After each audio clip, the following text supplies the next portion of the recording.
Mga kababayan, mabilisang update lamang po. Panibagong low pressure area po ang nabuo dito po sa may east of extreme northern Luzon na mayroon pong lokasyon na 1,740 kilometers per hour. Yan po, kung makikita ho ninyo, itong low pressure area po na ito ay nasa red warning po o nasa high chance ang category para ma-develop po bilang mahinang bagyo o tropical depression. Samantalang ang habagat po o southwest monsoon ay nagkakaroon po ng paglakas dahil nga po sa paghatak ng tropical storm Nangka na nasa labas po ng ating Philippine Area of Responsibility na mas lumalakas din po.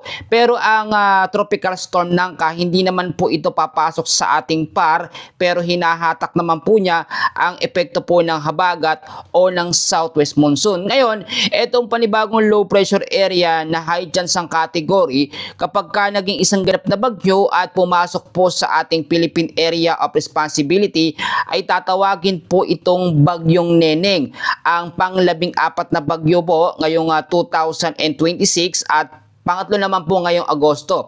Tignan niyo po mabuti ang habagat o southwest monsoon. Nagkakaroon po ito ng tinatawag natin na paglakas po muli. Pero hindi naman sobrang kasing lakas po ng mga nakaraan.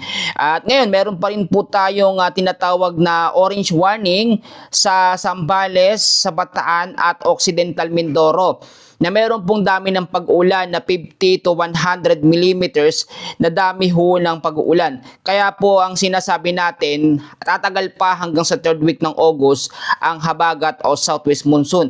At hihina naman yan kapag walang bagyong nabubuo sa loob o malapit po sa ating Philippine Area of Responsibility. Pero sa sitwasyon natin ngayon, mukhang matatagalan pang mawala ang habagat kasi may panibagong LPA na naman na nabuo at nandito yan sa east of extreme northern Luzon.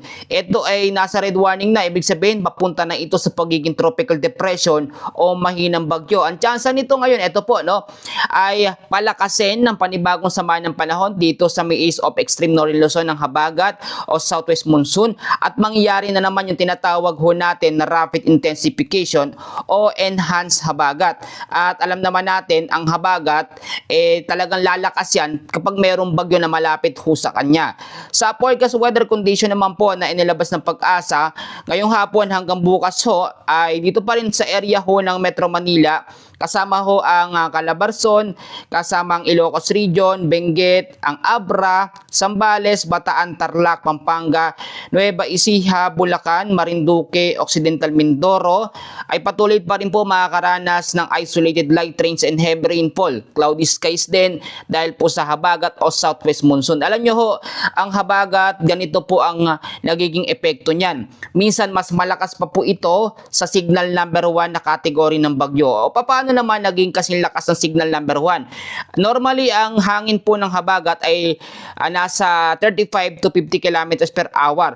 Pero nagkakaroon ho yan ng mga panandaliang bugso o bumubugso ho na umaabot po sa 62 to 88 kilometers per hour. Kahapon at ng mga nakaramang araw, halos wala na ito masyado Pero nung hinatak yan ng tropical storm Nangka na nasa labas ng ating bansa, nagkaroon yan ng kaunting paglakas. At ngayon ay patuloy pa rin po nating nararanasan. Pero unlike nung mga nakarang araw, talagang yung bugso niya at yung pag-ulan halos tuloy-tuloy tapos malalakas pa. Hindi na po kasing lakas nung ngayon yung dati, no? Kasi yellow warning na lamang po tayo. Sa nalalabing bahagi ho ng Luzon, kung mapapansin ho ninyo, mostly apektado pa rin ang habagat o southwest monsoon. Kaya paalala ko, yung mga low-lying areas dyan, magdoble ingat. Naku po, sobrang pinapaalalahanan ko kayo dahil katatapos lamang nung mga nakaraan na malakas ang habagat tapos mukhang mauulit na naman po. Dito naman po, sa nalalabing bahagi ng Visayas at Mindanao, marami naman nagsasabi, wala daw ulan sa kanila. Bakit daw napakainit ng area nila? Kasi hindi naman po apektado ng habagat. Kung makikita nyo, Eastern Visayas, so clear po talaga sa ulap. Pati rin ng ilang bahagi ho ng Mindanao. Pero asahan ho natin kapag may bagyong malapit o pasilangan po ng Visayas, saka lamang po maapektuhan. Pero hindi po naaabot ng habagat o southwest monsoon. Yung mga kababayan natin sa Eastern Visayas, gusto yata na makaranas ng mga bagyo, no? And wag na ho nating naisin. Tulad nito, may panibagong low pressure area and for sure within the next 24 to 48 hours hours, napakataas po ng tsansa na ito ay maging isang ganap po na tropical depression o mahinang bagyo. Tandaan nyo mabuti kapag tropical depression, kino-consider pa natin yon na mahinang bagyo o category 1 na meron pong lakas ng hangin na 39 to 62 kilometers per hour. At mas malapit ito dito sa parte ng Luzon. So nasa area ho na yan ang hanging habagat, kaya ang tendency kapag naging bagyo ho ito, tropical depression o maging tropical storm, ay hahatakin niya ang habagat o southwest monsoon. Kaya magkakaroon tayo ng second wave po ng habagat o southwest monsoon. Yun po yung paghandaan natin ha. Hindi ko ho kayo tinatakot dahil yun po talaga ang lumalabas sa forecast weather condition natin ngayon na dapat po maging alerto at maging handa tayo. Saka pinakita na ho yan doon po sa tinatawag natin na tropical cyclone threat potential na inilabas ho ng Pag-asa. Doon po sa tropical cyclone threat potential nila, sa pagitan ho ng August 13 hanggang August 18, may lilitaw po na LPA at mas napaaga po siya ngayon. Ito na nga po, no, at nasa high chance ang category. And then sa pagitan ng August 19 hanggang 25, papasok yan sa PAR bilang isang tropical depression o mahina bagyo dito po sa area na yan, no? Malapit po sa extreme northern Luzon.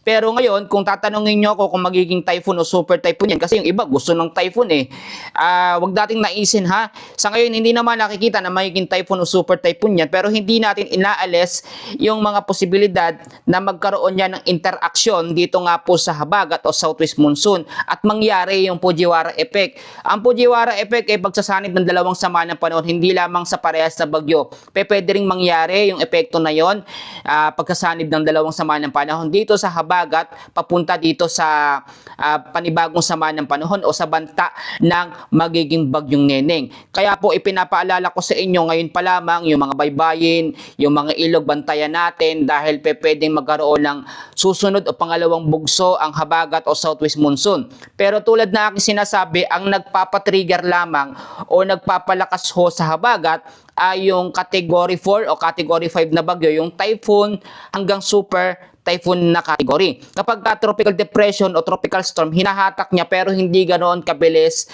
ang paglakas po ng habagat o southwest monsoon sa may kanlurang bahagi ho ng ating bansa. Kung papansin niyo nga ho, etong tropical storm Nangka, no, ay medyo mas malayo na siya. Pero naaapektuhan pa rin, nahahatak pa rin ng hanging habagat o southwest monsoon.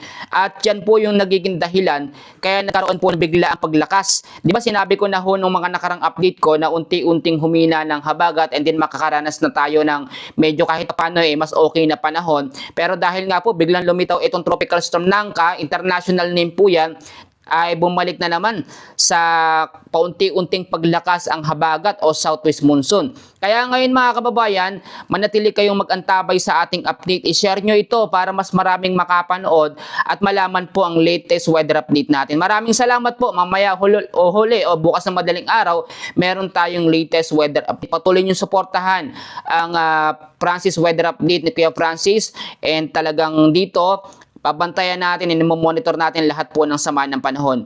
Mapabagyo man yan, habagat, ano pa man yan, babantayan po natin. Yan lamang update natin sa ngayon. Maraming salamat at palagi ho tayong mag-iingat.